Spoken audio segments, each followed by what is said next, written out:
The contributions to Labor's long election post-mortem are increasing and intensifying. So far, we've had Joel Fitzgibbon and Jim Chalmers speaking out several times. We've had Richard Marles, we've even had Bill Shorten. At first, he appeared to blame everyone but himself. Now he's a lot more realistic. Last week, we even had Claire O'Neill, and I expect soon, well, we'll have Chris Bowen. But it's one thing to state the obvious, that Labor did poorly in the outer suburbs and regions, and that they are in serious danger of losing the workers and the tradies who were once at the heart of its political movement. But it's quite another thing to come up with the specific changes that Labor needs to make in order to do better next time than it did in May. Frankly, most of the contributions have been self-serving from the usual ambitious wannabes who are better at demanding action than they are at saying exactly what that action should be. To be fair, as I said, relatively new Melbourne MP Claire O'Neill made some grudging concessions in a recent speech, along with the usual nods to political correctness, when she pointed out, and I quote, "Not everyone with a concern about the immigration rate is a bigot. And not everyone," she said, "with a hesitation about changing gender roles is sexist." Now, it's certainly not seismic stuff, that's for sure. But for one of Labor's new young guns, it's the first time I've seen a real attempt to talk to the people that Labor's left behind, rather than talk down to them from the viewpoint of the educated inner city type that now run the modern ALP.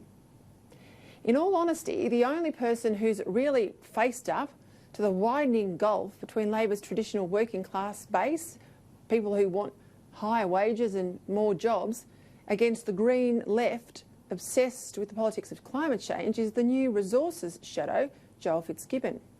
Now, Fitzgibbon, of course, is a former electrician who went close to losing his coal mining seat in the Hunter Valley because too many workers couldn't see anything for them in Labor's attacks on aspirational Australia.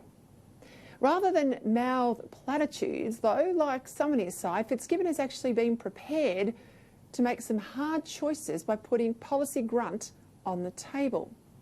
To his credit, he was at it again today, demanding that the Victorian Labor Premier Daniel Andrews drop his opposition to gas exploration and extraction. In a state facing an energy crisis due to the retirement of coal-fired power stations and no viable replacements in the mix, to call for sense on gas was a shrewd move from Fitzgibbon, and brave too, considering some Victorian Labor MPs actually want to enshrine an anti-gas ban in the Victorian Constitution. I kid you not. Sounding more and more like a latter-day Ben Chifley, Fitzgibbon made the obvious but necessary point that without more gas, there would be much higher electricity prices and far fewer manufacturing jobs. But he's the only one so far prepared to face up to the fact that Labor can't be all things to everyone. It can't demand massive cuts to emissions and support radical social engineering and still keep the votes of a traditional working class. Labor's election equivocation over the Adani mine has basically spelt the end of the uneasy coalition between the Green left and the working class right needed for Labor's primary vote to climb back to an election-winning 40%. Mind you, opposition leader Anthony Albanese is still trying to have it both ways. In the first of his big headland speeches, he said he was pro-coal, but only pro the coking coal used to make the steels that will be then used to make the windmills for renewable power.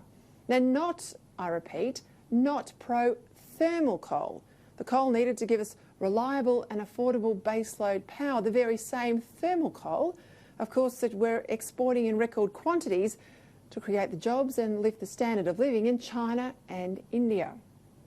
And of course, Albanese failed to tell you, didn't he, that over 70% of these heavily subsidised wind farms are actually foreign-owned.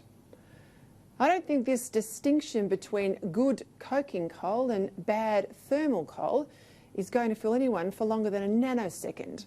If Labor is ever again to be a credible party of government, it's going to have to put workers' standard of living ahead of speculative and hypothetical risks like climate change.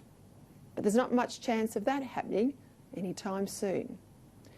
If, as flagged, the government brings in new laws that distinguish between perfectly allowable protests and utterly unacceptable disruption, like the disruption we've seen in recent months, especially in Brisbane, well, I tell you what, watch Labor tear itself to pieces before coming down on the side of the so-called Extinction Rebellion types.